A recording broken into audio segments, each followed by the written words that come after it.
Welcome to our Photoshop tip. This week I'm going to show you how to bring the main focus of your subject out of the image by darkening down some of the background areas.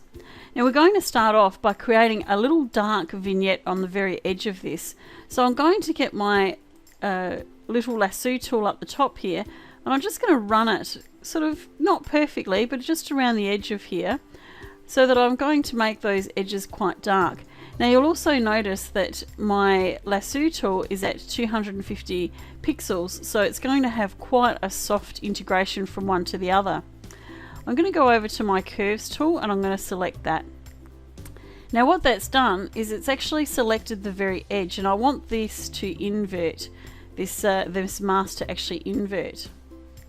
So I'm just going to go Control I, and that will actually invert that mask. So what's happening now is the black area of the mask is not going to be affected, and it's just the edges.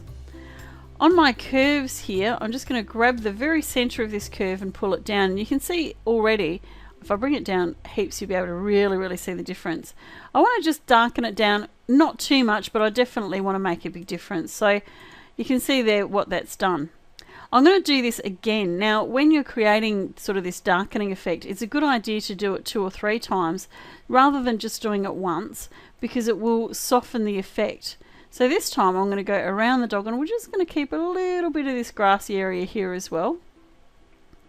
Select my curves and again Control I, which will invert the selection, and again I'm just going to bring that down just a little bit.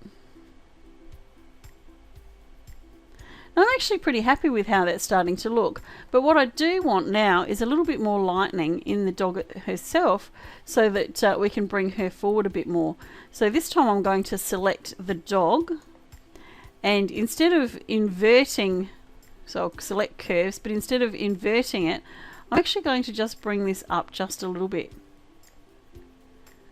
So it's actually allowing a little bit more light to come into there, and where the lightest point of your image is where it will draw your eye into. So let's just select all of those now. So I'll just turn those layers off so we can see the difference. So there's what it looked like when we started off, and that's what it looks like when we finish. I think you'll agree that it definitely gives it a lot more texture, and your focus is really going towards that dog, whereas before, the before shot, there's a lot of white around the edges, and although the dog is sitting in the middle of that, because the outer edges are the most brightest, it's drawing your eye away from the dog itself. So there you go, that's this week's tip. I hope it was useful, and I look forward to seeing you next time.